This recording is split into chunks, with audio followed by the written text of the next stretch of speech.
Bueno, buenas tardes. Nos encontramos en la biblioteca del Colegio de Abogados de Bahía Blanca. Primera vez que se realiza esta actividad en una biblioteca que no sea del Poder Judicial y nada menos que en el, históricamente, primer colegio de abogados del país.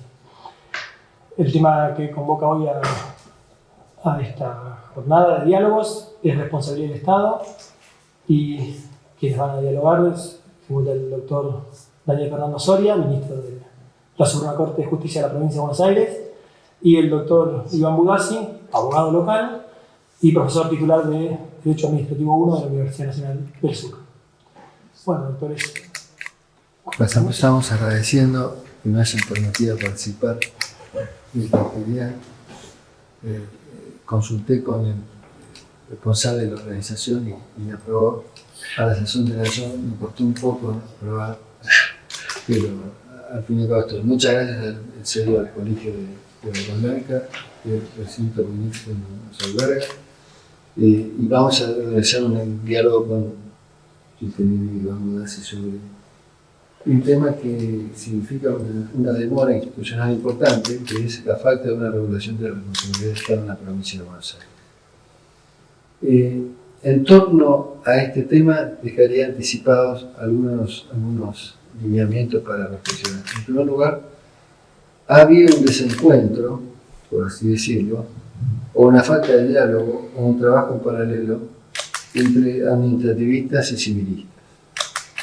Esto determinó que cuando se aprobó el anteproyecto del Código Civil Comercial de la Nación, de la comisión que presidiera Raúl Benesetti, que intervenía Aida Talimaca y Jaime Nolasco, se obvió el aspecto jurídico público local del capítulo, de la sección de la responsabilidad y particularmente los famosos 3 artículos 1764 y 66 del Código de la propuesta de código.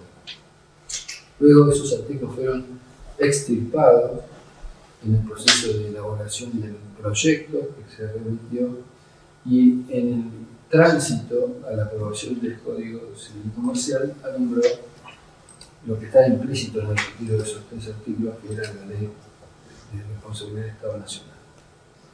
Una ley que fue severamente criticada por los civilistas precisamente por no formar parte del sistema de la calificación y que fue defendida por algunos administrativistas, particularmente en razón del mérito cronológico, que fue la primera norma. Daniel, una cosita de esto. La verdad que estar demasiado serio y conciliador con nuestros amigos civilistas, pero realmente, a ver, no es casualidad que esto estuviera en el Código Civil, no es que se despertaron una mañana y dijeron, bueno, hagamos esto y nos olvidamos del derecho público. Algunos, porque firmemente creyeron que esto era un tema de derecho de fondo, el 75 inciso 12, legislación común. Otros, alegando algo medio genérico, digamos, de un rigor jurídico, si se me permite, discutible, diciendo, no, la responsabilidad es un sistema, por lo tanto, tiene que ser regulado de una manera unívoca, única, y desde quien más sabe de esto, que esto no lo vamos a negar, que es el derecho civil. Ahora, cuando se le extirpa, como bien dijiste, esos 3 artículos, ahí se invirtió el rol y pasaron de académicos que estaban muy interesados en regular esto en el Código Civil a un grupo de civilistas enojados con el derecho público, diciendo esto no puede ser.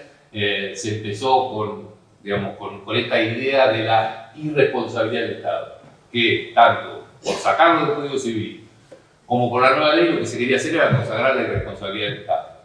De hecho, yo fui a se hizo un debate en el Congreso de la Nación, al cual me invitaron, que se llamaba la irresponsabilidad, la I, entre paréntesis, responsabilidad del Estado. Obviamente que yo sabía que iba a hablar mal de la naranja al Paraguay, digamos, porque iba ahí a hablar a alguien que estaba proponiendo un proyecto de ley para volver a la redacción del Código Civil, pero digo, bueno, en la mesa va a estar Gordillo, también va a estar que me mató de Carlucho, y bueno, voy a tener a Gordillo de aliado. Cortizo traicionó abiertamente y dice, no, bueno, una cuestión de practicidad, otro argumento que también se habla en torno a una regulación única de la responsabilidad del Estado, una cuestión de practicidad, y saltó de ahí al derecho internacional de los derechos humanos, tiene que haber una regulación única. ¿Se imaginan cuando lo agarró Kemermacher la pelota? Dijo, la verdad que sigue la administrativista como Gordillo, obviamente indiscutible, pero habla de este tema, dice, y nombró una ley francesa, que obviamente yo no conocía, que era la ley de responsabilidad del Estado francés. Se llamaba, porque lo anoté cuando lo decía, se llamaba Ley Kouchner, del año 2002, donde decía, bueno, miren qué barbaridad esta ley de responsabilidad del Estado que dicta la nación, en la cual dejan afuera, por ejemplo, el tema de la responsabilidad médica, que Francia, y con su particular tonada royana, decía, los inventores del asunto, los que saben de derecho administrativo, dejan la responsabilidad de los médicos, la tratan de manera unívoca, y acá la vamos a tratar de manera diferenciada. Cuando voy a ver esa ley, obviamente que la trata de manera única, pero publiciza todo el ámbito de responsabilidad médica, hace un sistema de seguridad social y la trata dentro del ámbito del derecho público. O sea que, digamos que esta fue una pelea dura en ese entonces, y sigue siéndolo, en donde sigue reivindicando para sí, con argumentos de todos colores, digamos, y sobre todo en contra de esta. Y después otro argumento muy peyorativo hacia las provincias. No podemos dejar que las provincias regulen esto. Esto es algo demasiado importante como para dejárselo a las provincias. Entonces, la verdad es que fue un tema complejo y sigue la pelea, por más que vos quieras verlo más blandamente. Tengo una tolerancia sobre el tema. Al revés, tengo más que tolerancia, tengo veneración por la esencialidad del derecho privado.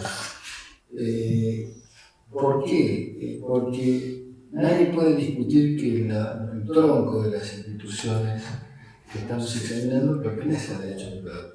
Y el problema, en toda esta comedia del pedo, tiene que ver con el uso promiscuo, con no grado de las palabras. Y en segundo lugar, con la falta de criterio para distinguir aquello que tendría que ser inherente a la estatalidad de aquello que no lo es. Aquellos supuestos que solo el Estado puede ser el sujeto provocador del daño, que merecen una regulación del derecho público, de aquellos otros en que es el sujeto provocador del daño es indiferente. Por ejemplo, la ley de responsabilidad del Estado Nacional no prohibió el riesgo vicio de la cosa, ni los accidentes de tránsito, ni la responsabilidad por los daños sufridos por niños en establecimientos educativos. ¿Qué duda cabe que cuando hay un accidente de tránsito en tiempo particular o cuando el accidente de tránsito con una ambulancia o un crucero es lo mismo? ¿Alguien puede hacer algo distinto? ¿Alguien puede plantear que sea distinto? La responsabilidad de los niños en la escuela pública o privada, ¿alguien puede plantear que sea algo distinto? Lo mismo en el sistema sanitario o en una clínica privada. Desde ese punto de vista, el fenómeno de la experiencia jurídica son casi idénticos, y parecería que es difícil de entender para que un sistema independice más o cosas más. Y hay otro punto también que hablaba vos de la esencialidad del derecho privado. Un error evidente es que el legislador dice no se aplica el Código Civil, digamos, en vez de referirse a los temas de responsabilidad del Estado, con lo cual claramente vamos a tener que siempre, para todos los temas de fondo, de prescripción, de codificación del daño, digamos, son materias que están reguladas allí y al cual hay que acudir en forma directa. Obviamente, y ahora vamos a hablar del tema de qué pasa en las provincias que no están legisladas, bueno, las otras poder recurrir, como es una cosa bastante común para nosotros, desde los lagos, allá por el 20 o 30 en adelante, del tema de la analogía de instituciones ajenas, traerlas al derecho público y adecuarlas. Pero ese tema también es un punto en el cual la ley creo que falló. Pero por otro lado, y eso se lo quise decir acá, cuando empieza a hablarse de responsabilidad del Estado en 1930, el propio Bielsa decía, bueno, quizá la aplicación que están haciendo no es técnicamente muy adecuada, necesitamos una ley. 1930, entonces lo que vos decías, esta es la primera ley. Aclara muchas cosas, porque dice, bueno, no hace más que traer cuestiones que ya estaban resueltas en la jurisprudencia, estaban resueltas con idas y vueltas, con mayorías que cambiaban. Entonces, esto, primero, tiene el mérito de establecerlo orgánicamente, de abrir a la discusión de las provincias. La mayoría de las provincias que han dictado leyes, y el mismo proyecto de la provincia de Buenos Aires, mejora la ley nacional. Y evidentemente los errores que tiene la ley pueden ser cambiados. Pero me parece que esto de ser la primera que legisla de manera orgánica, me parece que es una virtud en sí misma que no puede ser soslayada. Sí, de todos modos, pienso que, anticipándome en la conclusión, que aquello que es inherente a la estatalidad, por ejemplo, la legislación o la regulación, la jurisdicción o los bienes del dominio público, pueden generar un daño que es diferencial respecto al derecho privado. Y en ese campo es perfectamente justificable la introducción de regulaciones casi in extenso por el derecho privado. Y yo diría que ningún civilista lo reivindicaría esos campos. No, pará, en esta reunión que te comenté en el Congreso, que me imagen cuando yo le planteé exactamente eso, le digo, ¿qué pasa, por ejemplo, con la responsabilidad por acto ilícito, propiamente de la actividad estatal? Me dice, bueno, de eso estoy de acuerdo. Bueno, de eso estoy de acuerdo, pero no lo habían puesto en el Código Civil, que están pensados con tanta debate y tan abierto que son ustedes los civilistas, no lo habían puesto y nos habían englobado situaciones muy embromadas, como por ejemplo el tema de las cuestiones de dominio público, los temas de control, en las previsiones generales del derecho privado. Perdón si hago notar a algún amigo civilista que tenés. Se nota que viviste algún No la pasó bien ahí. Obviamente, porque pensaba que no. Yo, sin aludir a los destacados profesionales del derecho civil, de los cuales aprendí y sigo aprendiendo todavía, creo que por ahí va el punto.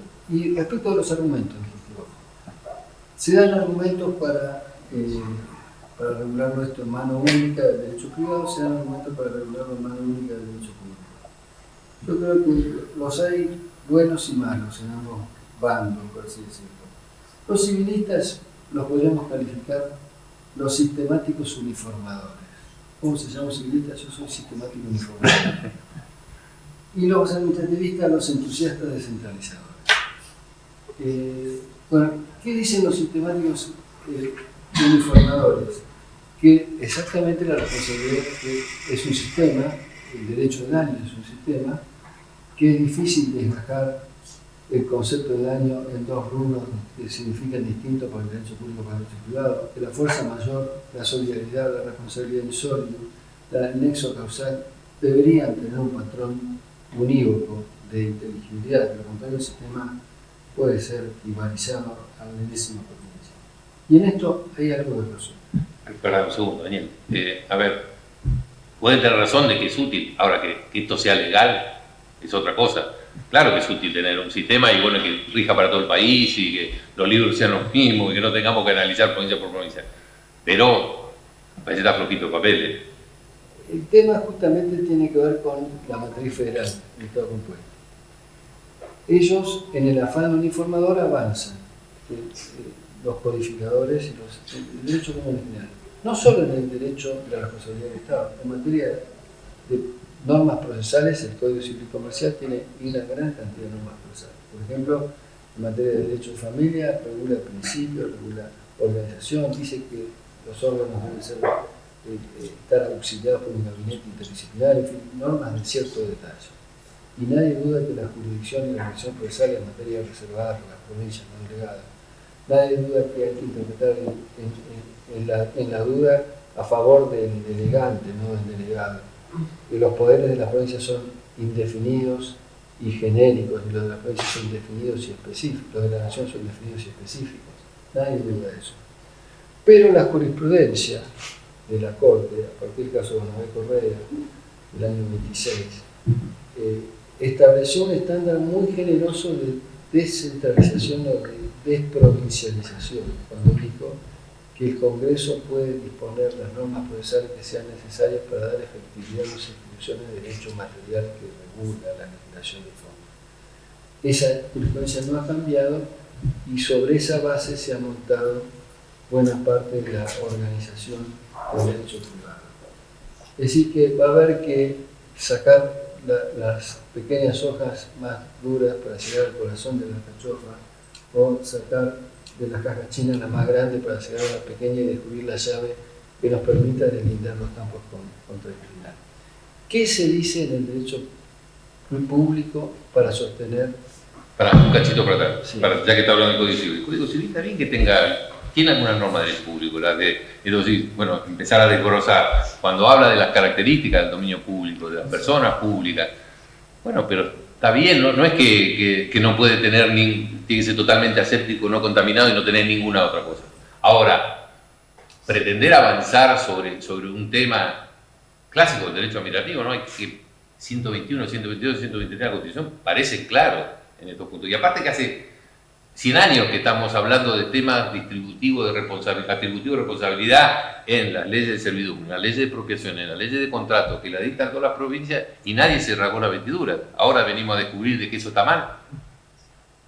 Es cierto, es un argumento fuerte. Las provincias regularon desde toda la vida la responsabilidad contractual y nunca nadie se quejó de eso.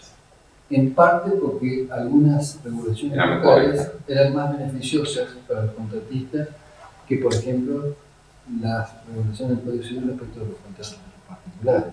En materia de locación de obra, la transición, la pérdida de los materiales acopiados, tenían una respuesta más generosa en la ley de obra pública que en la locación de obra particular.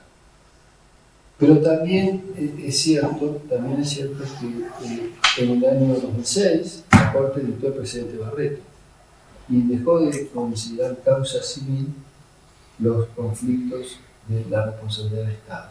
Antes eran causa civil y eso está más aproximado a la orientación civilista.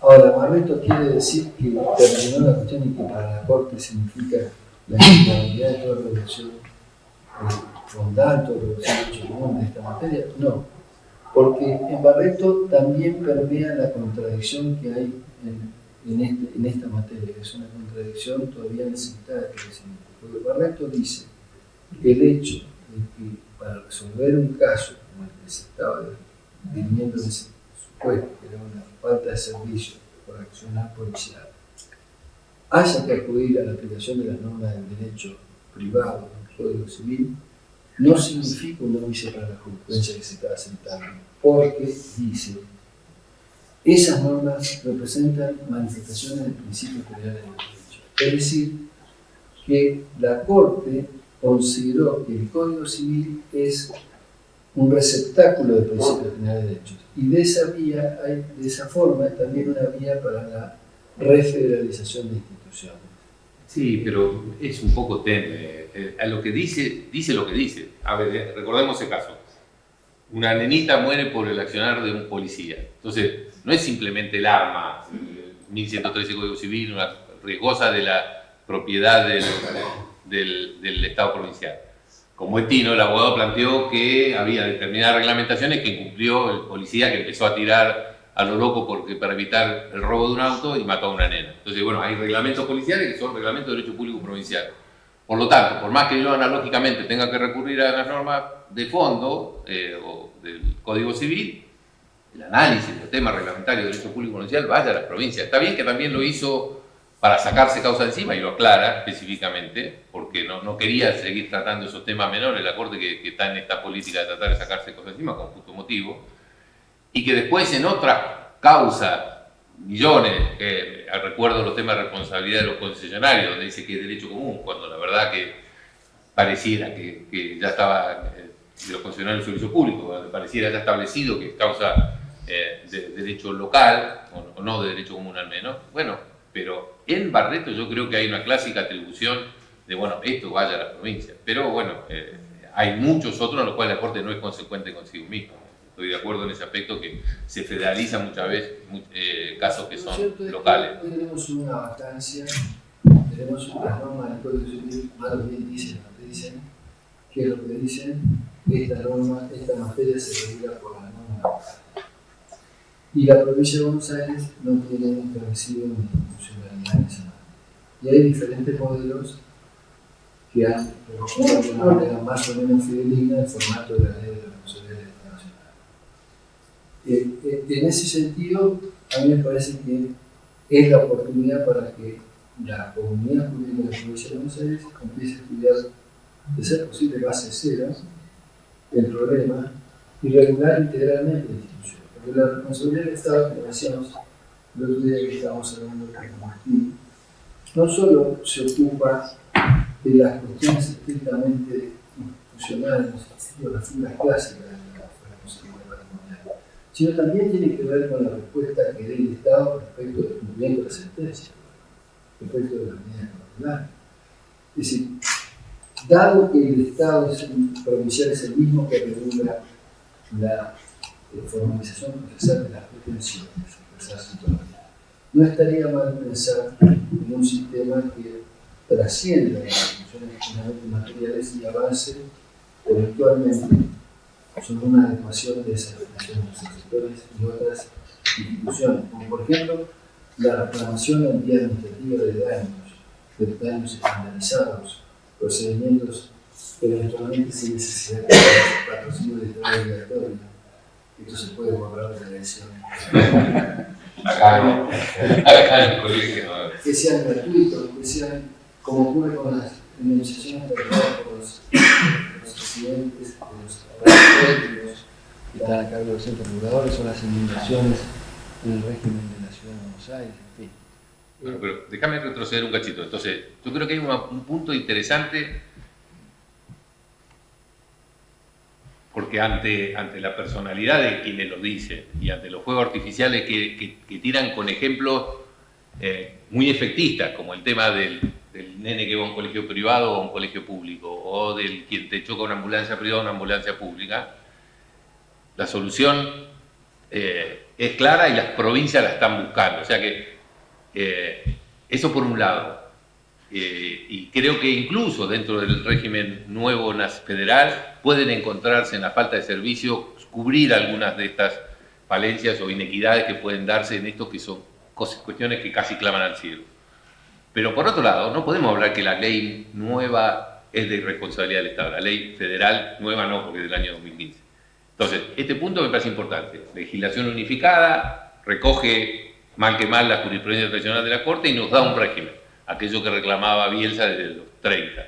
Entonces, tenemos un avance. Segundo, abre las puertas a las provincias. Las provincias en general han tratado todos estos temas encontrándole una solución. Y llegando a la provincia de Buenos Aires, la provincia de Buenos Aires tiene un anteproyecto del año 2021 que dieron participación por el sistema de elaboración participativa de normas que tiene la provincia, pero no ha avanzado. Yo creo que las múltiples deudas que tiene la provincia con el derecho público provincial, desde norma de selección de magistrados, el tema del régimen municipal, bueno, vamos a decirlo, la integración de la Corte, que está con muchos menos miembros.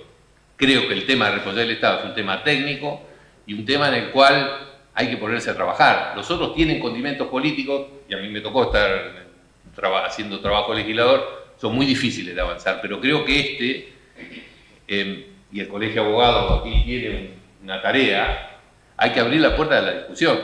Tenemos la base de la propuesta del 2021, que también puede ser discutida, que los colegios pueden ser ese ámbito, y avanzar, porque no estamos ante un gran tema político como los otros, de los cuales puede haber trabazones de otro estilo. Acá hay que hacer un trabajo técnico y avanzar como ya lo hicieron 10 provincias. Tomar los ejemplos, hay todos estos temas polémicos, lo del riesgo, lo de los establecimientos escolares, alguna otra delimitación de la actividad lícita, que la Corte sacó hace muy poquito una jurisprudencia interesante también, que hay que ver qué dicen los civilistas, que tanto objetaban a la ley nacional. Ahora lo podemos conversar si querés. Bueno, tenemos varios puntos para empezar a trabajar. Creo que, bueno, ante esto que está parado del 2021, el colegio puede darle algún otro impulso. No sé si tomando como base, pero tenía alguna sugerencia en estos otros temas que son como accesorios, pero sustanciales para que la gente, porque es el tema de solución extrajudicial, en el cual, bueno, acá hay mucha gente de los municipios. Lo que nos cuesta cuando somos abogados municipales tratar de llevar algún arreglo que sabemos que tenemos que pagarlo, pero después tenemos el Tribunal de Cuentas como un fantasma sobrevolando arriba nuestro a ver qué hacemos o qué no hacemos. Y el otro punto que es las ejecuciones de sentencia, que es otro tema interesante para charlar, ustedes que están mucho en eso, que por ahí uno tiene su propio anécdota, pero ustedes ven todos los casos a ver qué es lo que está pasando con eso en la provincia. Una cosita por ahí para lo de la... ¿Cómo se pensaría una ley? ¿Se pensaría en base a lo que ya está, con estos agregados, o se podría discutir, no sé, otras funciones de la responsabilidad? Yo pienso que habría que discutir un poco más, y voy a dar algún ejemplo sobre los temas que me parece que habría que discutir. Primero, pienso que los temas que más habría que discutir son los que están más asimilados como lugar común jurídico y que a mí me generan cierta perplejidad todavía. El primero es el carácter objetivo de la responsabilidad. Se dice que la responsabilidad del Estado es directa y objetiva. Que es directa no hay duda, porque actúa a través de sus órganos, que forman parte de la propia estructura subjetiva de la organización. Pero que es objetiva tengo alguna duda en el caso de la falta de servicio. Aquí, a raíz del presidente Badel, que reinterpretó, reinterpretó creativamente el artículo 1112 del Código de Vélez, que claramente se refería a la responsabilidad del funcionario público y que aludía a la falta de servicio o culpa de servicio, que en francés es faute de servicio, faute es culpa. Esa norma fue reinterpretada en el sentido de entronizar entre nosotros la responsabilidad objetiva del Estado por infracción a un deber jurídico, finalmente, por una disfuncionalidad, por un comportamiento que contraviene estándares prestacionales. Entonces, si hay ese factor determinante que dispara la responsabilidad, la infracción a un deber normativo de actuar, la infracción o disfuncionalidad, la violación de estándares, hay reprochabilidad a la conducta de la organización. No hay simplemente producción de daño que se atribuye objetivamente a la organización. Esa reprochabilidad de la conducta, y está muy claro, por ejemplo, en el caso Cohen de 2006 de la Corte, supone un juicio propio de la determinación de la culpa objetivada. No es responsabilidad objetiva, al menos no lo es en el sentido que lo conocemos por el Código Civil y Comercial, en 1757, o por el artículo 1113 del Código con la reforma del 68 del Código de Vélez. Esa responsabilidad objetiva no es, al menos, y es la responsabilidad objetiva que conocemos. En segundo lugar, amigo administrativista te va a saltar al cuello, exactamente. Habla claramente de que esto es objetivo y digamos, pero si fuera objetivo, no sería relevante determinar la disfuncionalidad, la infracción. Y toda la jurisprudencia de la Corte, que esos amigos, admirados colegas administrativistas sostienen, y los civilistas también, los administrativistas son los que practicaron básicamente la militancia a favor del carácter objetivo de la responsabilidad del Estado. Administrativistas y civilistas predominantes también sostienen que hay que determinar algún grado de infracción al obrar del órgano estatal. Y eso nunca puede ser asimilable a responsabilidad objetiva, por lo menos en el sentido clásico de la expresión. Pero lo que es más grave es que la Corte de la Nación, a partir del precedente Malma Training reiterado en el año 2021 en el caso de Alcalde de Patagonia, del año 2021, insisto, sostiene que la responsabilidad del Estado por actividad normativa válida, no por falta de servicio, no debe entenderse como incorporando un supuesto de responsabilidad objetiva. Insisto, dice la Corte, con la única excepción del doctor Lorenzetti que excluye estos párrafos, dice que la responsabilidad por actividad normativa válida no debe interpretarse en el sentido de incorporar un supuesto de responsabilidad de naturaleza objetiva. ¿Qué quiere decir entonces? ¿Que es subjetiva? ¿Que es producto del dolo o la culpa? Esto también es un verdadero oxímoro y es una encerrona conceptual por el uso descuidado de las palabras. Pero eso porque volvemos, bueno, el el uso del 1112 del viejo código también era bastante forzado en relación a estos temas, y de ahí empezó a hablarse de la objetivación, vinculándolo lo sacan de la esfera del 1113, pero sigue con esa idea de objetivada, y el problema es que está en la norma nacional, puesto muy firmemente. Es interesante. A mí me parece entonces, base cero, hay que interpretarlo, sí, hay que discutir esto, porque si la responsabilidad por falta de servicio supone un reproche a la conducta, hay cargas de actividad que se reconocen en cabeza del que reclama. No simplemente acreditar la relación de causalidad, sino también algún obrar culposo. Y esto se puede decir que agrava la situación del que reclama el resarcimiento. Pero también, a favor del Estado, hay un supuesto que tiene que ver con los bienes de dominio público, que es el que había anticipado. Los bienes de dominio público natural, litoral atlántico, los ríos y lagos navegables, los glaciares, las plazas en general, pero sobre todo el dominio público natural, no puede ser tratado como una cosa en los términos del viejo 1113-1757, porque el punto de contacto ahí es infinito, y una persona se puede ahogar en el litoral atlántico yendo a las 2 de la mañana, yendo al mediodía, estando la banderita de peligro o la banderita azul de mar tranquilo. Y el Estado no puede atajar a todos los audaces corredores de cuatriciclos que se nombran o de Pinamar o de cerca de Villa Gesell. No puede hacerlo. Entonces, esa responsabilidad no puede ser objetiva en el sentido clásico de la responsabilidad por riesgo o vicio de la cosa. Debe ser una responsabilidad vinculada a la omisión del deber de seguridad. Es decir, nuevamente, aquí hay un reproche a la conducta, una falta de servicio vinculada a la noción de culpa objetivada. Entonces, estas apreciaciones, si se compartieran, determinarían unos textos diferentes de todos los textos que se han aprobado hasta ahora en materia de responsabilidad del Estado. También con el punto del control, digamos, que es un clásico fantasma que todos trabajamos alguna vez en la administración pública, lo tenemos. Es decir, bueno, ¿hasta dónde llega? Y por eso las leyes provinciales siguen a la ley nacional en cuanto a la obligación específica normativamente impuesta de realizar un control, porque si no, aquello del Estado como máximo asegurador, etcétera, etcétera, que reitero, si no se hubieran eliminado las disposiciones de aplicación directa del Código Civil a nuestra esfera de responsabilidad, hubiera sido realmente muy gravoso para el Estado, en un país como el nuestro y con los problemas generales que tiene. No hace falta extenderse en eso. ¿Hasta dónde extendemos esa actividad de control? Por eso, en ese aspecto, creo que la norma, que no hace más que seguir la jurisprudencia en este punto, es interesante.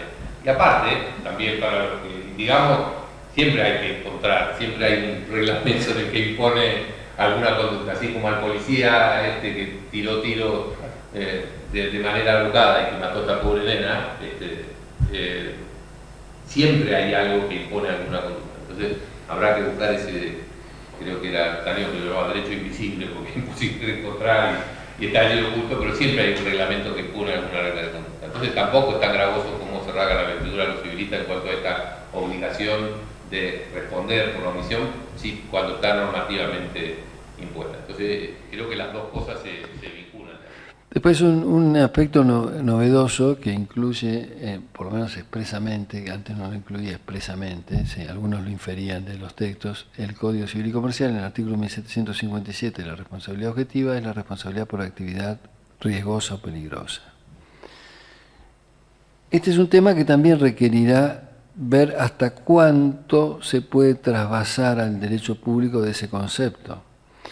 En su momento yo pensé que una solución normativa, una propuesta legislativa, podría suponer un mecanismo de delegación del legislador al Poder Ejecutivo para que incorporase en un reglamento una nómina, una lista de actividades calificadas de peligrosas o riesgosas, y con una cláusula de cierre conceptual que permita atrapar algún concepto que se haya descuidado y que no esté en la lista de supuestos. Conversando en una ocasión, en un debate con Pizarro, un civilista que ha escrito una obra magnífica sobre la responsabilidad del Estado, de hecho sea de paso, él consideraba que bastaba con que la norma dijera, como algún proyecto de Código Civil lo dijo, actividad especialmente riesgosa o peligrosa.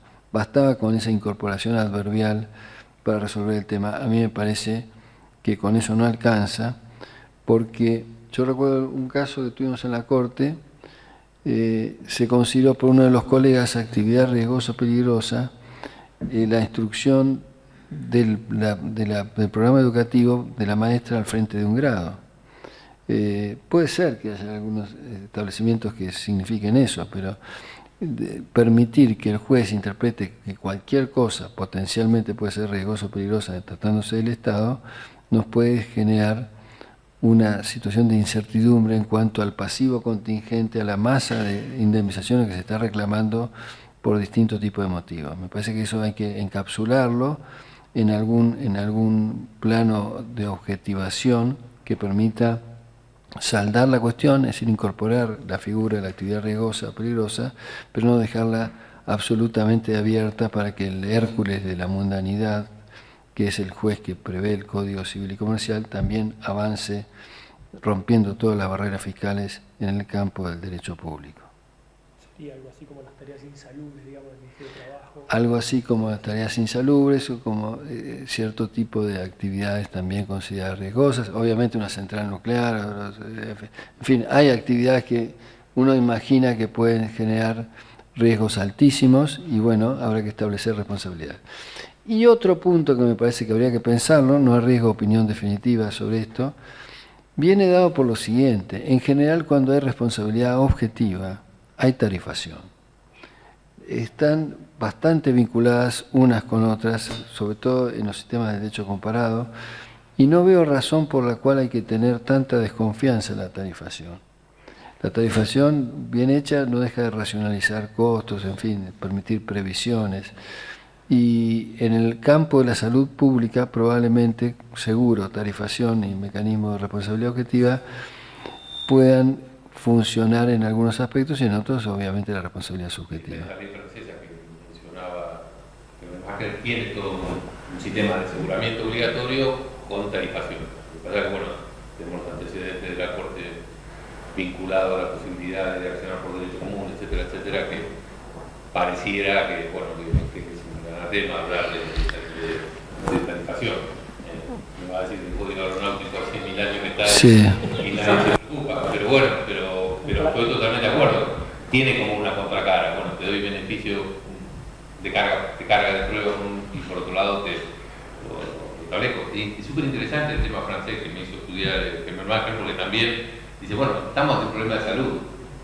En definitiva no importa mucho quién es responsable, reparemos el daño, entonces establece todo un sistema público, por cierto. Después hay que recordar que el derecho público fue el que dispuso, después de la sanción del Código Civil y después de la civil y comercial, y después de la sanción de la Ley de Responsabilidad del Estado, la inaplicación del derecho público a supuestos de responsabilidad del Estado.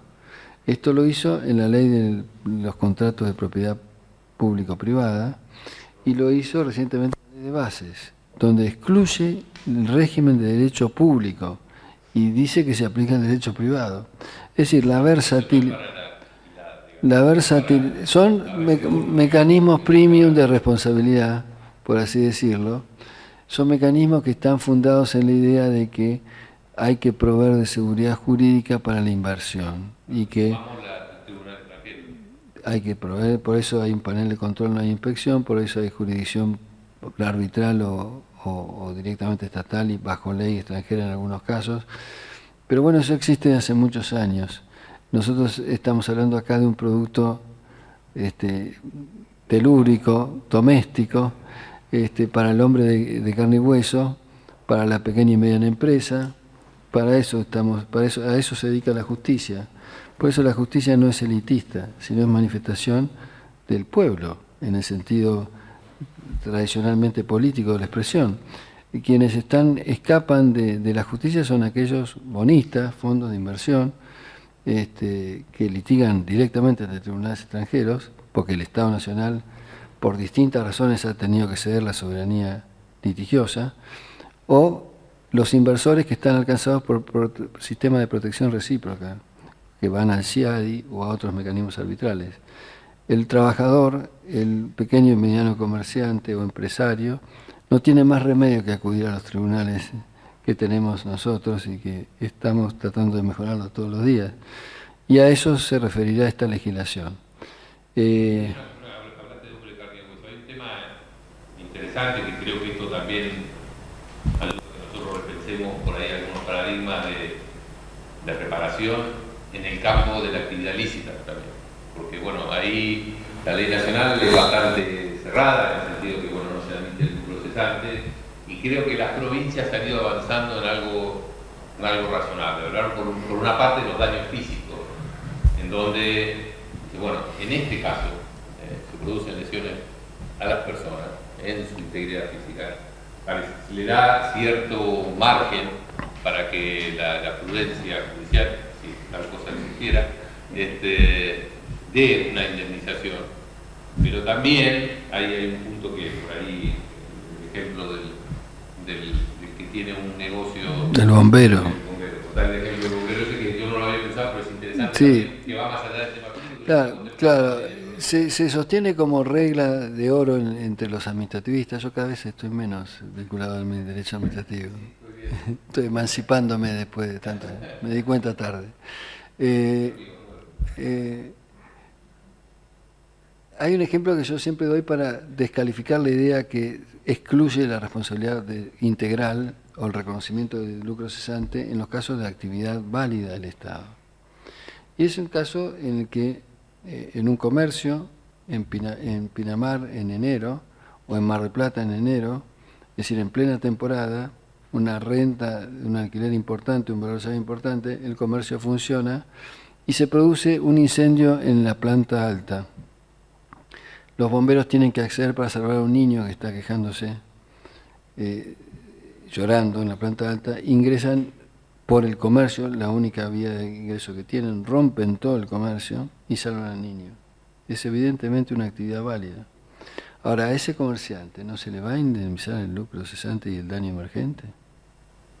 Pero es interesante cuando va la casuística. Yo pensaba con la jurisprudencia de 40 años de provincia de Buenos Aires con la inundación. No, había condenas de la Corte, en la cual decía, bueno, vamos a dar indemnización plenaria, pero ¿y hasta cuándo? ¿Hasta cuándo yo les voy a...? Era mucho más barato para el Estado expropiar de eso que había hecho una ocupación temporánea para filtrar un mar mayor, que se inunde una ciudad, corrían el río para la inundación, para que se inundaran los campos, y la verdad allí parecía un exceso lo que estaban previendo del lucro cesante. Por eso es interesante volver a repensar. La casuística siempre te pone ante realidades que uno no la tenía pensada. Me parece que es un buen punto. Uno, lo que están haciendo ya las provincias, que es bueno, ante daños personales abro la puerta. Y el segundo, ante estos daños materiales, bueno, pensar alguna fórmula que pueda contemplar las inequidades que se producen cuando se habla de un lucro cesante ad infinitum, o en este caso... Y también, volviendo a las palabras, discutir los supuestos de responsabilidad por actividad lícita o válida. Yo tengo muchas dudas sobre la figura de la responsabilidad del Estado por actividad normativa válida. La figura se sostiene sobre la base de pensar que una norma válida puede generar un sacrificio singular de derechos que el que lo experimenta no tiene el deber de soportar, ¿no? Es un sacrificio especial o singular de derechos, es decir, un quiebre de la regla de la igualdad ante las cargas públicas, es la fuente de resarcimiento por actividad que se dice válida. Ahora, yo me pregunto, en el caso de actividad normativa, una norma que genera un sacrificio singular de derechos lesivo que el destinatario no tiene el deber de soportar, ¿es una norma válida? ¿O finalmente es una norma incompleta porque no prevé la compensación del daño que esa misma previsión provoca? o es una ley expropiatoria incompleta, cuasi expropiatoria incompleta, un taking, que demanda necesariamente resarcimiento, que no está contemplado en el texto, por eso se lo reclama judicialmente. Bueno, en la ley de responsabilidad del Estado Nacional, en la ley del Estado Nacional, ese sacrificio especial lo vinculan a un derecho adquirido. Y ahí estaría esto de, che, no te estoy expropiando, no te estoy, digamos, quitando ese derecho. La ley lo limita a eso. Después hay que ver si se va a cargas públicas, hay un universo muy grande. La ley lo que está diciendo es que no es válida Yo digo que es un supuesto de actividad ilegítima del Estado. Ahora, tratándose de actividad material. El problema es cómo identifica por ahí a todos los que tienen un derecho adquirido a la norma para poder incorporarlos a la norma y prever la indemnización. Esa idea... Salvo que diga genéricamente, bueno, a todos los que les afecte un derecho adquirido les pago. Esa idea de derecho adquirido en materia de responsabilidad por actividad regulatoria, actividad normativa, en la sentencia que anticipó Iván del 28 de octubre de este año, en el caso de TH, S.A., la Corte, la actual Corte, 5 jueces, los 3 jueces titulares, por así decirlo, establecen una serie de características que a mí me parece que vale la pena recordar, porque desmienten buena parte de la crítica que los propios civilistas hacen de la Ley de Responsabilidad del Estado Nacional, por ejemplo. Bueno, el tema interesante es, a ver, para estar en la misma página sobre qué es un regulatory taking. Digo, bueno, a ver, yo voy a prestar un servicio. Entonces, bueno, me lo dan en condición monopólica con la condición de que yo haga determinadas inversiones, por ejemplo, que la voy a recuperar en determinado plazo porque me confieren la patente de corso monopólica que voy a tener. Y en un día para otro se desregula, los que vienen están en una posición mucho mejor porque no tuvieron que hacer todas esas inversiones previas y me ocasionan un perjuicio, porque yo ahora tengo que bajar mis precios, que yo pensaba en jugar en los 10 años, por ejemplo, que yo tenía de una licencia exclusiva, y bueno, se me produce un daño. ¿Qué es lo que está discutiendo en este caso? Ese es más o menos el planteo y se rechaza el resarcimiento, porque nadie tiene un derecho adquirido, sobre todo a la inmutabilidad de la industria tecnológica como era la satelital, ¿no? Era previsible la posibilidad de cambios. Además, ese sistema tenía un mecanismo de adecuación mediante la posibilidad de contratación de satélites extranjeros, que no eran solo el monopólico satélite que había nacional.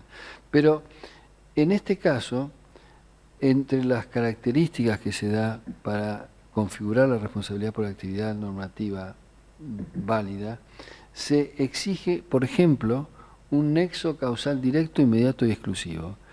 Esta idea del nexo inmediato y exclusivo está en la ley nacional y fue muy criticada para la responsabilidad por actividad legítima. Fue muy criticada porque no se utilizó el módulo de la causalidad adecuada. Y bueno, la Corte la acaba de repetir hace meses, hace días atrás. Y por otro lado, también requiere, para reclamar un daño, el derecho adquirido, es decir, el máximo nivel de protección posible. Si no hay un derecho adquirido, hay una expectativa, una comodidad, una ventaja finalmente no indemnizable. Sí, en los últimos consideradores del fallo, como que la lectura es, pero era tan difícil. Visto así parece que era fácil, casi un rechazo en límite, parecía. Pero había ganado. Pero, sí, no digo que llegó a la Corte, había ganado en cámara, pero cuando uno lo lee parece, bueno, era obvio. Pero sin embargo la Corte dedica primero un análisis exhaustivo al régimen normativo, a ver si tenía chance o no tenía chance. Hace un análisis muy profundo, por lo tanto después es lo del derecho adquirido, que es por parecer ser resolver el caso, parece que después termina diciendo, bueno, si es sorpresivo el cambio, se mete como muchas cosas en donde deja abierta una gran... el punto es que... Una disparante, cuando habla del tema de si el cambio es sorpresivo, si había un... Pero esto que decimos, estábamos hablando y después encontré el artículo de Tawil, en el cual...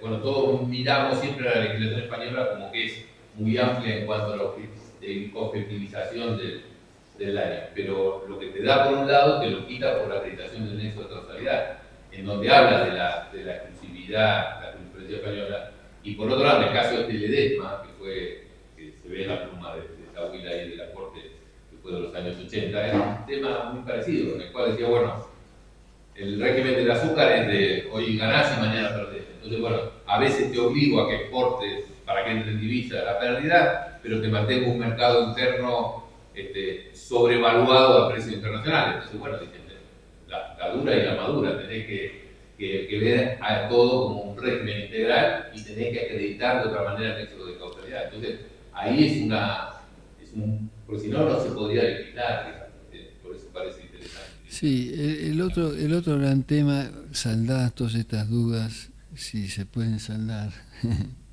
el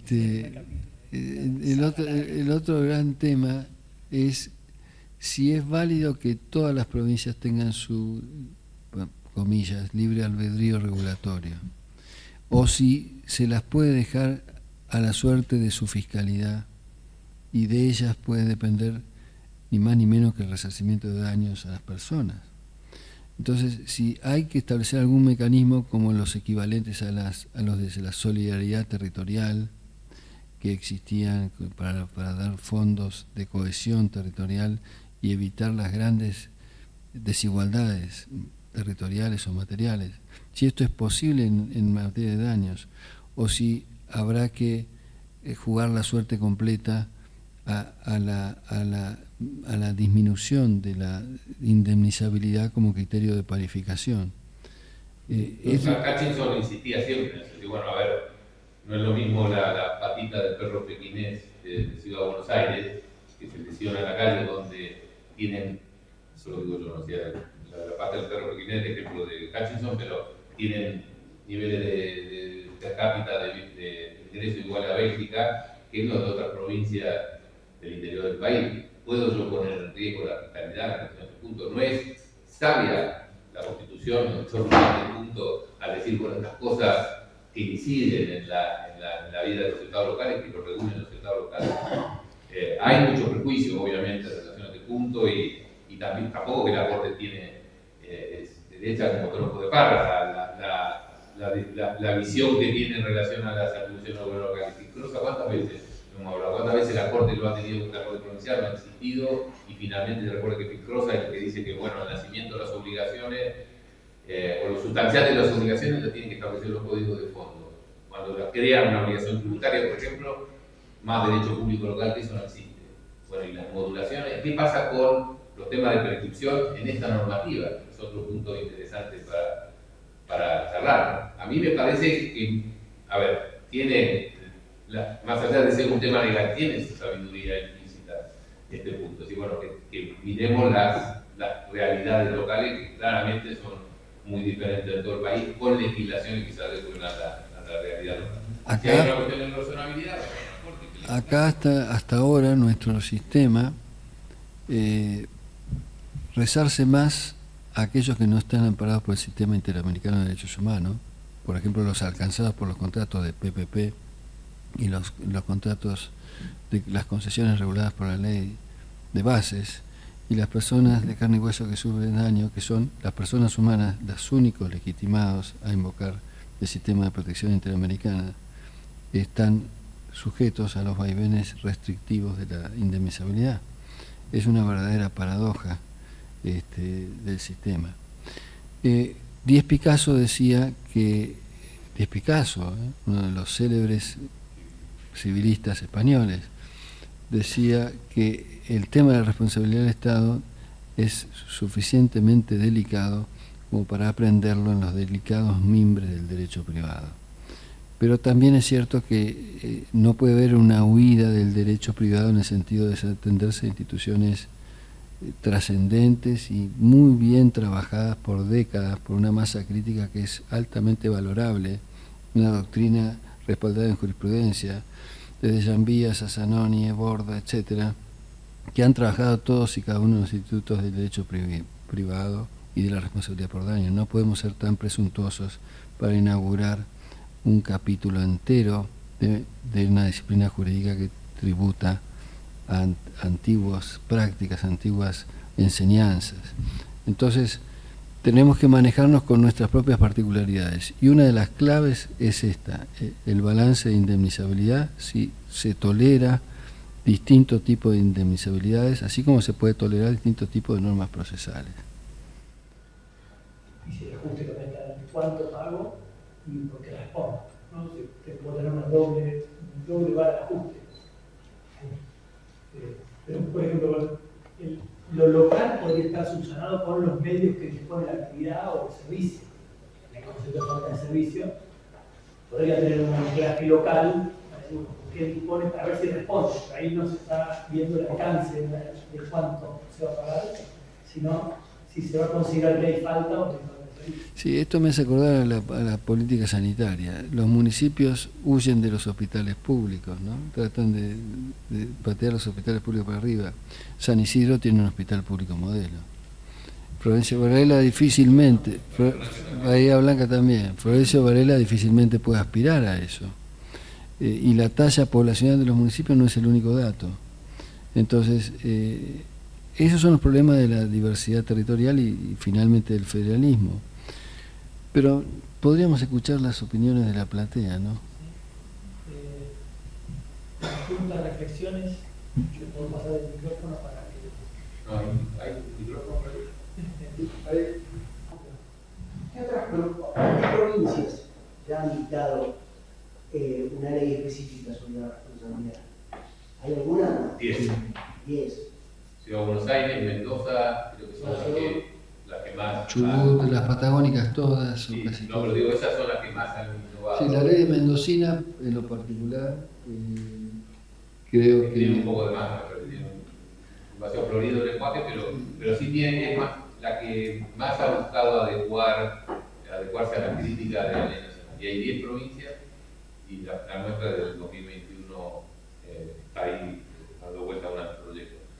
Lo que decía Daniel es que las patagónicas que nos Tierra del Fuego tienen, esas son más o menos copia bastante parecida adhesión a la ley nacional, y las otras le ponen alguna cuestión vinculada al tema del lucro cesante, indemnización del lucro cesante, donde le abre la puerta al juez a fijar una indemnización cuando hay daños personales, y el tema del riesgo o vicio de la cosa también, ¿no? Daniel, ¿alguna otra de las cuestiones que tratan? Sí, no, tienen una idea de mayor aplicabilidad de las normas de derecho privado, más que la exclusión, la aplicabilidad. El tema de escuelas y actividades Y actividades que no son actividades que hace el Estado a través de algún ente, pero que son... Sí, la ley provincial tiene una cuestión de discusión interesante, sobre todo vuelve a centrar el eje de la discusión en la discusión administrativa. En dos puntos. Primero, para establecer la competencia, que bueno, todo aquel que ejerce la función administrativa y mientras la ejerce está alcanzado por la ley de responsabilidad del Estado, y por otro lado, para la competencia, donde hay una vieja discusión, que ahora está saldada con las minorías volúmenes que tiene la Corte, a ver dónde se discute la responsabilidad del Estado por la actividad judicial. Y ahora es en los tribunales contenciosos que los jueces divinos. Sí, ahí hay una interpretación que hace eje literal en la lectura de la cláusula constitucional del 166, último párrafo, que alude a la función administrativa. Y se apoya en el criterio, digamos, de una extrema restricción de movimiento del legislador, cuando la verdad el legislador puede configurar la materia con cierta amplitud. El artículo 166, la primera parte, habilita a la legislatura de establecerlo, de manera entonces que si el código aludió in genere a la responsabilidad del Estado, que incluye todas las actividades estatales, no parece que eso signifique un desvío complejo, sino más bien la delimitación de franjas que son discernibles perfectamente por la legislatura. Y en esa franja está incorporar la responsabilidad por actividad judicial, no solo por error judicial estrictamente, sino por irregular prestación de servicio de justicia. Y esa modalidad irregular prestación de servicio de justicia es muy parecida a una falta de servicio común y silvestre. No debería tener demasiadas diferencias reguladoras en ese sentido. Una nota positiva del proyecto que sí. Clara. Sí, ahí lo paso. Una consulta. Me gustaría conocer vuestra opinión respecto a si la ley federal de responsabilidad del Estado puede considerarse una ley especial con respecto al Código Civil. En particular, se mencionó ahí al pasar respecto a la responsabilidad de los dueños de los establecimientos educativos.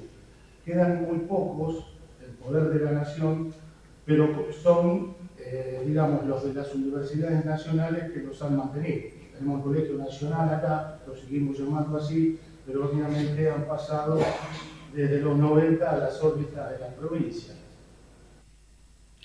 Bueno, la ley aprobatoria del Código Civil, se autodenomina a la ley de responsabilidad del Estado como ley especial. El texto de la ley es un número muy parecido. Las dos leyes tienen un número parecido. Yo los números suelo olvidarme por haber siempre hecho las cuentas del descenso, me quedé siempre mareado. Pero las dos leyes son 29.644, 9.64. Bueno, una es la aprobatoria del Código Civil y Comercial, otra previa en la Ley de Responsabilidad del Estado. La primera se dice que la Ley de Responsabilidad del Estado es una ley especial. Y ese es un problema, en realidad. Ley especial o ley sectorial, en la lógica del Código, es la Ley de Sociedades, la Ley de Seguros. Esas son las leyes especiales. Esta es una ley local, digamos, ley de derecho público. Claro, no es ley especial, porque si fuese ley especial pertenecería al campo del derecho común, y no lo es, la ley de responsabilidad estatal. Y sería raro que una ley especial diga que no se aplica nada a lo que tributa. Sería un verdadero desafío lógico que la ley común diga la ley común no se aplica. Nada. O sea, no es que no se me aplica algo. Porque esa misma determinación sería inaplicable. Claro. Bueno, hicieron una cosa que vos decías, ¿por qué la intervención del legislador de no haber tratado el tema de la ley de responsabilidad del Estado de los escolares? Porque ya prácticamente no queda. Sí, yo tengo entendido que hay casi que no hay. Había, en la época del presidente Alfonsín, se pusieron en práctica escuelas piloto, modelo, con un programa especial, que eran establecimientos del Estado Nacional, que fueron inspirados por la que era la secretaria de Educación de Alconá Aramburu, el primer ministro. Pues, recuerdan ustedes que era el Ministerio de Justicia y Educación. Bueno, el área de educación desarrolló las escuelas piloto, que eran del Estado Nacional con gestión municipal. Era un fenómeno muy especial, con un sistema de disciplina distinto, una propuesta pedagógica muy especial. No, creo que siguen funcionando, pero no sé si están bajo la órbita del Estado Nacional o no. Si lo fueran, debería haber un caso reclamable ahí de aplicación analógica del Código Civil, seguramente, del Código Civil y Comercial. La pregunta es, analógicamente, una escuela secundaria de propiedad de la Universidad Nacional, pero se aplicaría la ley de responsabilidad del Estado Nacional. Sí, va por falta de servicio. Va por falta de servicio.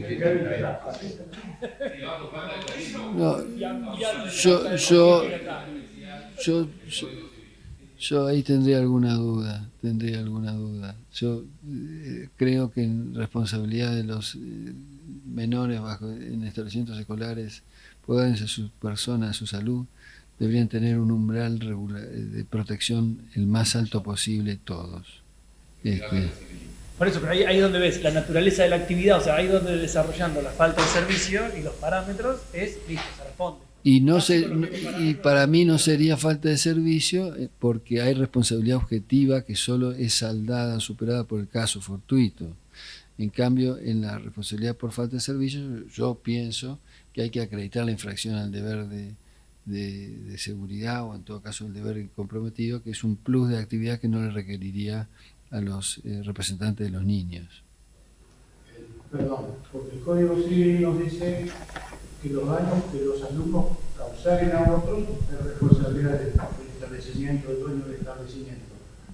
Y Actualmente la ley de responsabilidad del Estado, podríamos decir, por ese tercero, por ese alumno no respondo. Sí, sí, porque no... Podría ser. Tercero, porque no debe responder. Responde por el servicio. Si el servicio, bueno, nada, pero tenés más argumentos de defensa No, como es más abogado, fácil es más como abogado de fácil la universidad puede el Código defender. Civil y comercial es más. Claro.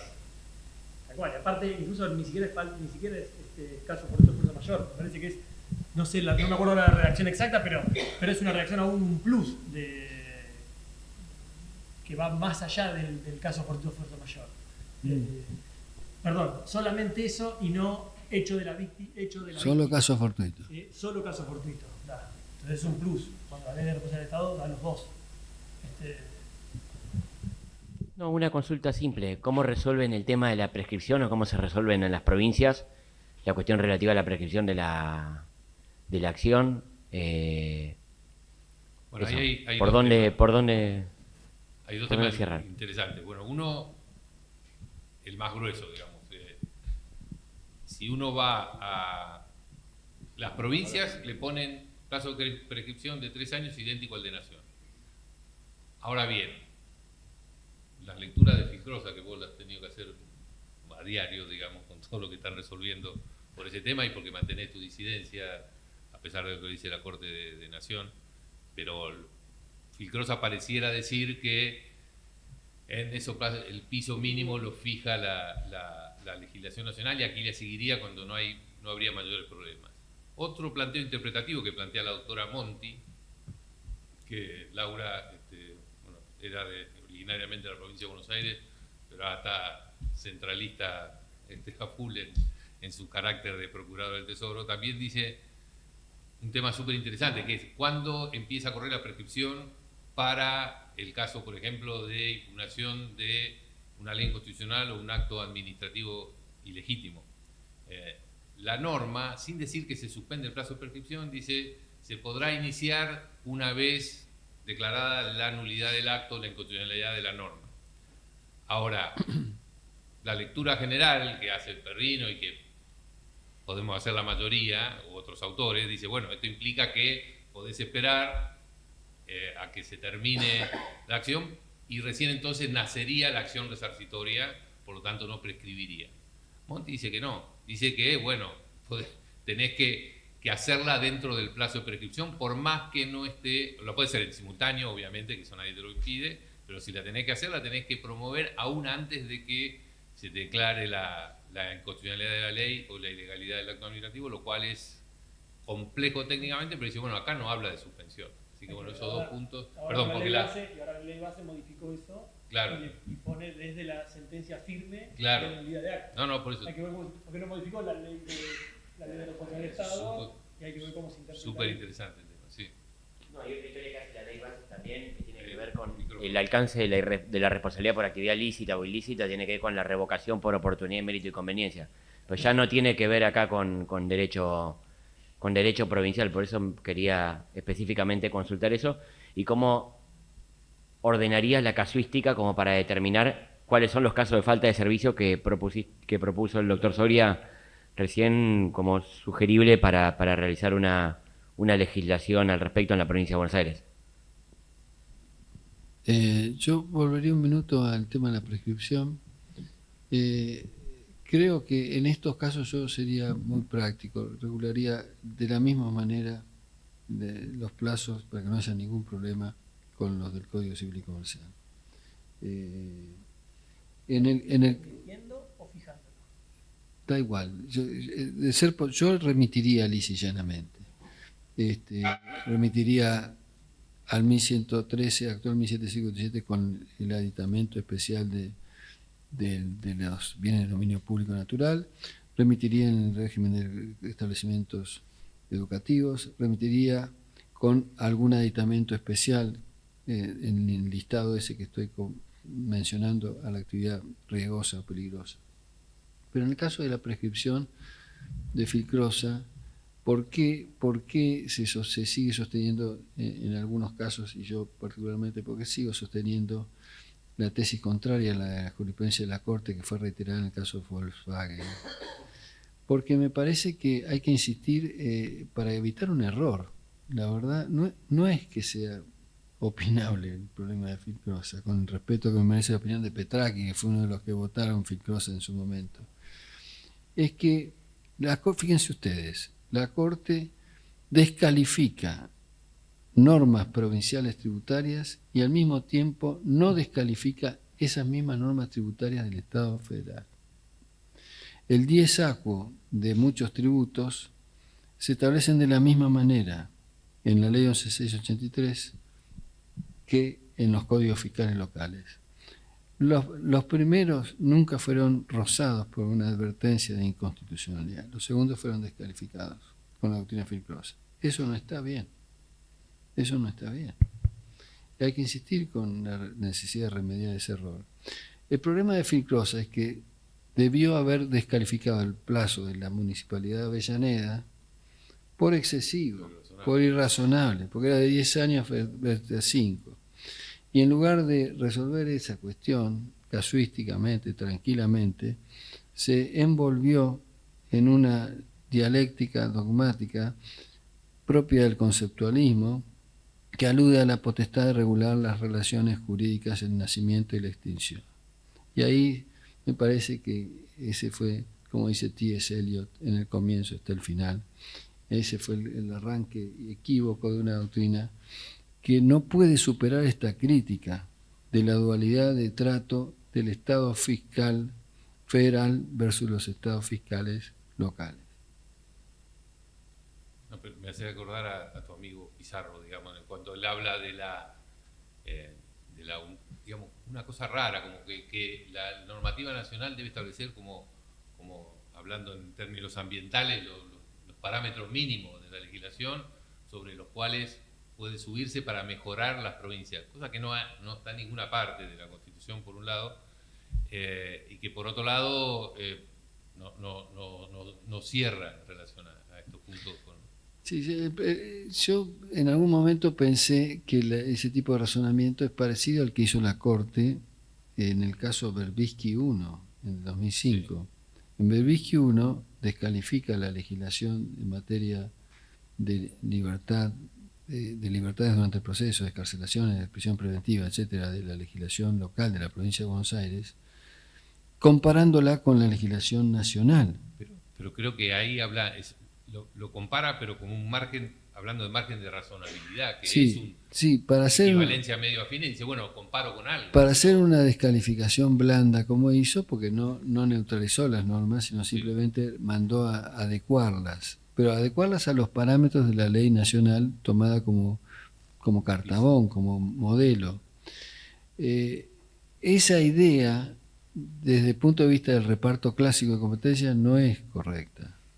Es diferente. Es muy parecida o más parecida a esta idea que se sostiene por buena parte del derecho privado, de que el derecho común fija un estándar mínimo ordinario, generalizable en todo el país.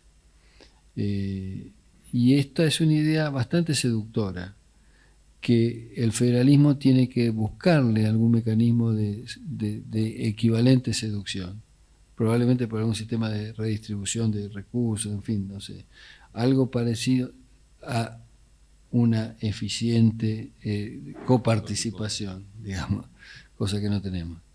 Pero me parece que desde el punto de vista dogmático es bastante explicable por qué el derecho común, el derecho privado, avanza detrás de la habilitación que le da la cláusula de los códigos al Congreso, avanza, y por qué el derecho público todavía no ha mostrado reacciones satisfactorias en esta materia.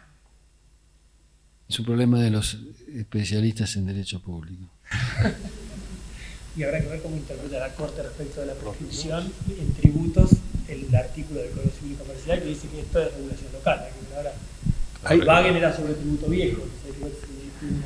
Ahí en ese tema me quisiera hacer una pregunta, un poco pensando en la enseñanza del derecho, y que tal vez desde Gallo, como primer pedagogo del derecho, ¿no? Y que eso de ver al derecho y estudiarlo desde sus instituciones, mucho no ha cambiado en estos 2000 años. Seguimos estudiando casi con la misma cabeza, y tal vez ahí esté la dificultad que tiene el derecho público, ¿no? de alumbrar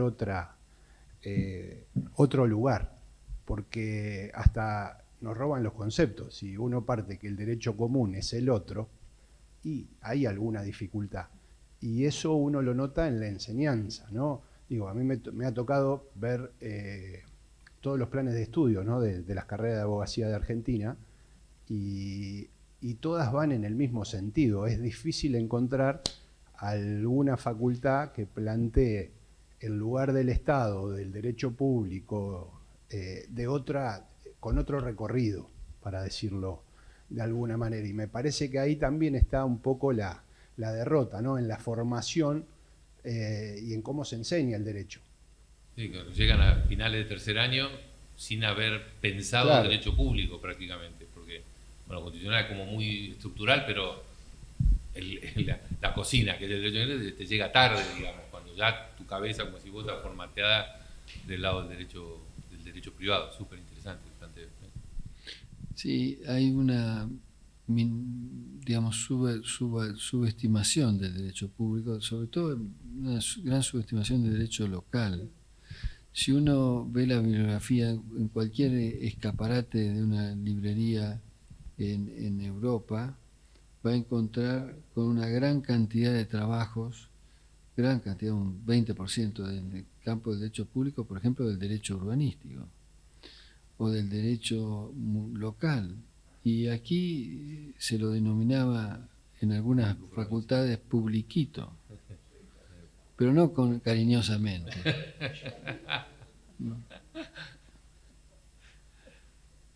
Sí, pero creo que el Estado Nacional y la provincia de Buenos Aires tiene deudas importantes, digamos, que no hemos podido saldar el derecho público. Por eso decía, el tema, algunos con grandes connotaciones políticas complejas. Yo estuve ahí, es difícil, digamos, trabajar el tema municipal y le estamos tirando el fardo a la Corte para que la Corte vaya desglosando a ver en empleo público qué cosa puede decir la provincia, qué cosa puede decir el municipio en temas ambientales, etcétera, porque la institucionalidad no lo puede resolver. No puede resolver la designación de jueces. Pero este tema técnico no tenemos excusa para no poder encontrar una solución. Ya hace 10 años y estos 4. Entonces, bueno, por ahí me parece que simbólicamente que estamos acá en este colegio, el más antiguo de la Argentina, podemos empezar a trabajar ese punto y a pensarlo de los colegios de abogados, a ver cómo podemos hacer, porque realmente hay unas, bueno, está a todo nivel la gran incertidumbre que hay en torno a este punto. 10 provincias se pudieron juntar para hacerlo. Una provincia que representa el 40% de toda la Argentina no lo puede hacer. Tenemos una deuda importante ahí.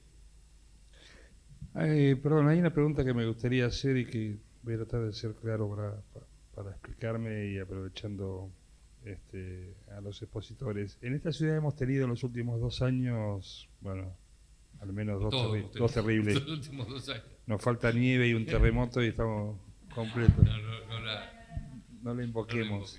No, y se nos plantea a nivel del Estado municipal muchas veces, y un poco tomando lo que ustedes hablaron en algún pasaje del tema del hecho fortuito o fuerza mayor, esta responsabilidad del Estado por aquellos daños producidos precisamente por estos fenómenos climáticos terribles. ¿Hay algún principio general, digamos, que se establezca como para poder determinar de manera lo más precisa posible sin perjudicar al contribuyente, pero tampoco sin cargar sobre las espaldas del Estado la responsabilidad absoluta, parámetros como para determinar estas responsabilidades?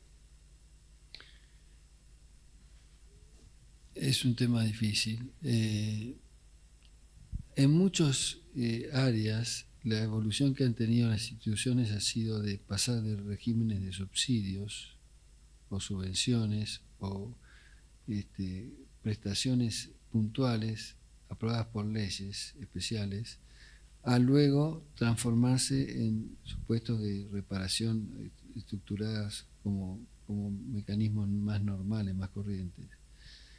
Yo creo que esto último no va a ocurrir en estos casos. Creo que va a mantenerse una lógica del casus, de la fuerza mayor, porque todavía no se sabe a ciencia cierta cuál va a ser el pronóstico de la evolución de las consecuencias del cambio climático. Entonces, no se tienen previsiones, me parece, sobre ese punto, pero hay advertencias muy serias en ese sentido. En todo caso, lo que sí parecería ahí que habría que pensar es si el Instituto Nuevo de la Función Preventiva de la Responsabilidad, si las pretensiones que tiendan a precaverse de riesgos eventualmente futuros mayores de los que ahora se prevén o se ejecutaron, pueden tener cabida. Yo creo que eso sí, creo que van a haber más litigiosidad preventiva, mucha más litigiosidad preventiva, y se está viendo en varios campos. Se está viendo incluso en materia cautelar respecto de proyectos de normas. Esto, es decir, se pretende la evitación de la sanción de una norma como mecanismo de prevención de un daño o de una ilegitimidad grave que produce esa norma que está por aprobarse, incluso en asambleas legislativas. Y esto no pasó en países subdesarrollados institucionalmente, pasó por ejemplo en España. En España el Tribunal Constitucional dictó una cautelarísima evitando la sanción de una ley que reformaba la ley del Consejo del Poder Judicial, por ejemplo. Y aquí en la provincia de Santa Cruz hubo algo parecido en relación con la conformación del Superior Tribunal de Justicia. Eso nos trae nuevos desafíos del balance institucional, porque nuevamente el derecho le autoasigna poderes incrementales al juez a expensas del debate democrático. Y entonces eso me parece bastante más riesgoso que otros riesgos, ¿no? Sí, dos apostillas municipales. Una, bueno, todos estamos muy cascoteados como bahienses por estos temas y estuve pensando y me inclino por la negativa, pero decir, bueno, si Bahía Blanca o el municipio de Bahía Blanca no tiene legitimación, si hay caso para que el municipio de Bahía Blanca no pida los fondos para emergencia establecidos en la ley de coparticipación, o la provincia, para que lo pida no distribuido, digamos, en el cual se sienta el Poder Ejecutivo Nacional y no lo distribuye.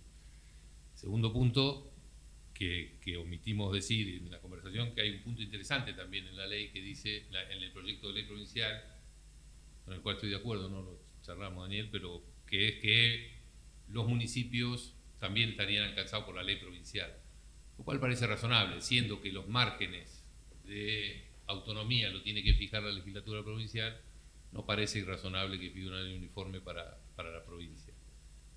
Nada, simplemente son los dos temas municipales, pero el otro es una cosa que me atormenta porque, bueno, al ver que no llega... Diría, eso es una barbaridad porque claro.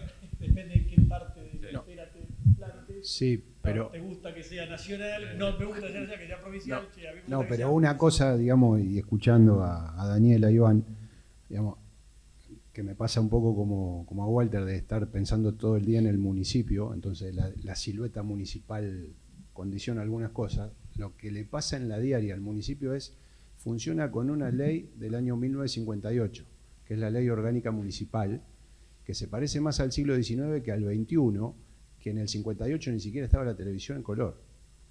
Digo, y que tiene 200 reformas. Y que tiene, además, claro, es una de las leyes que más reforma tiene presentada. Entonces es un parche con el que vas caminando todo el día, muy difícil. La ley de contabilidad lo mismo, la ley de defensa civil, recién que tocaba en el tema, lo mismo, del año 71. Entonces, digamos, una legislación muy, muy vieja, con problemas que seguramente no estaban previstos por el legislador en ese momento, y que la dimensión municipal de eso de atender el alumbrado, barrido y limpieza, digamos, a las funciones que ocupan en la actualidad, e inclusive la responsabilidad que ello conlleva, digamos, son absolutamente otras.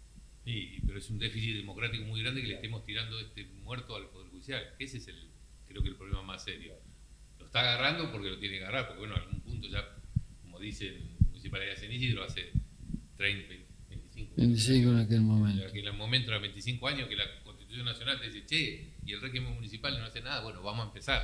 Sí, no podemos perder que lo moldee el Poder Judicial. Es la tormenta perfecta el problema del incumplimiento de la autonomía municipal, porque el artículo 123, que recuerdo, ¿no? Se sancionó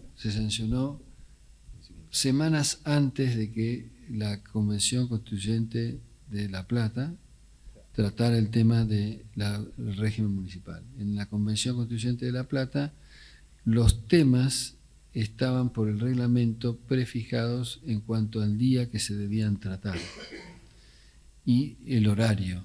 Había una competencia en razón del tiempo de la convención fijada entre creo que las 12 y las 20 horas para evitar que en folclore político mediante un domingo a las 5 de la mañana se aprobara el hit de la convención, que era la reelección, una práctica criolla muy arraigada. Entonces se previno eso y se fijaron los horarios y las fechas. Y además el tema del Poder Judicial y el tema municipal eran los únicos dos que requerían un quórum agravado de 2/3 de la convención, que por la especial configuración que tenían los bloques, 2/3 equivalía a unanimidad. Entonces ocurrió un martes, creo que era, o un miércoles, que debía votarse el tema municipal, cuando ya se tenía a la vista el viejo artículo 106, que es el actual artículo 123 de la Constitución, que dice que las constituciones deben asegurar el régimen municipal. Y qué otra oportunidad para sancionar una constitución que esa, ¿no es cierto? Entonces, es insólito lo que ha ocurrido, es grave, y ese comienzo tendría que haber sido saldado. ¿Qué pasó? Bueno, al fin, hay una historiadora de aquí, Nidia Burstein, que publicó parte. No leí la tesis, pero hablé con ella en su momento cuando elaboró la tesis doctoral. Pero lo que sí es cierto es que en términos de apreciaciones políticas había aprobado un texto en borrador que tenía la autonomía municipal. Ese texto yo era convencional constituyente, por eso creo recordar lo que había hecho.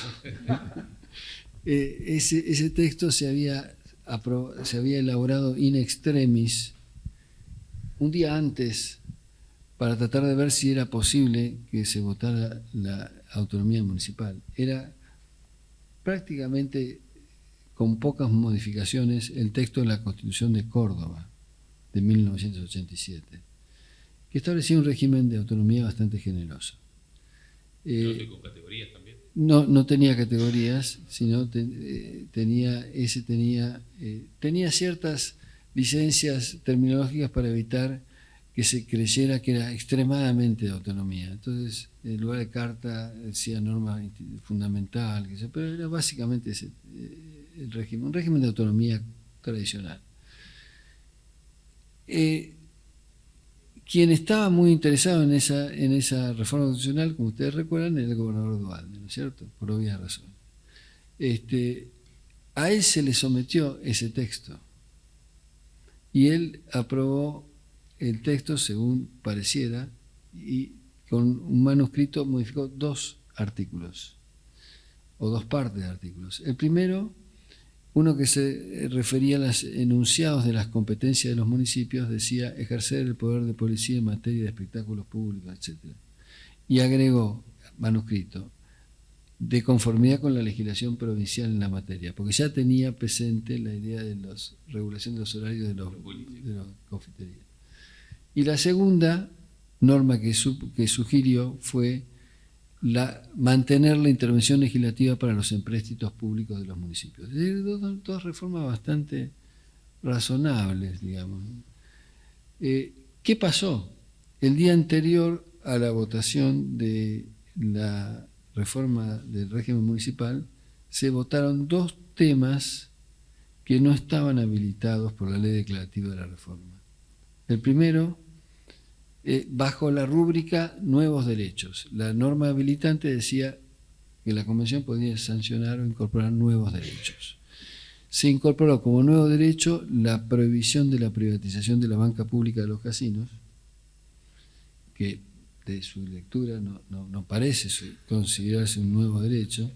Se decía que como los fondos de la banca pública de los casinos vienen a satisfacer necesidades sociales, satisfacían indirectamente derechos. Y la segunda fue la incorporación del Ombudsman. que como se sabe es una institución, un órgano, no es un derecho. Bueno, ese fue el factor que determinó que algunos convencionales del oficialismo, muchos de ellos intendentes, se pronunciaran en contra de la autonomía. Es decir, que la decisión de no tener autonomía hasta el día de hoy, yo creo que es una decisión de los municipios que podrían ser autónomos y no lo son, o no quieren serlo. No sé por qué. Pero es una inconstitucionalidad flagrante. Yo esto lo puedo decir porque lo he escrito en sentencias. Ahora, ¿cuántos municipios cuestionaron normas provinciales por avanzar sobre sus competencias? Porque San Isidro, ¿cuántos más? Porque a medida que pasa el tiempo, acrece la inconstitucionalidad. Y esto no se nota en el escenario jurídico, en el paisaje jurídico, donde convive la declaración del 123, enfática declaración de autonomía, con una norma que le da potestades reguladoras sobre los contratos locales al Tribunal de Cuentas, que aprueba el reglamento de contrataciones. El reglamento de contrataciones de los municipios lo aprueba un órgano de control extralocal. Ahora, finalmente el problema desde el punto de vista dogmático que yo veo con el tema de la autonomía es que la norma del 123, con tener algún núcleo mínimo de poderes autorreconocibles como de atribución local, no deja de ser una norma de remisión. Entonces, al ser una norma de remisión, es poca la cantidad de contenido inteligible de poder mínimo local que se pueda considerar indubitablemente asignado a los municipios, cualquiera sea su circunstancia, su localización, etc. Ese es el problema que yo veo en la construcción de una contrafigura a la omisión inconstitucional en poner en práctica el sistema municipal. Bueno, preguntas. Muchísimas gracias por haber participado. Gracias a los expositores. Muchas gracias. Muchas gracias por invitarme.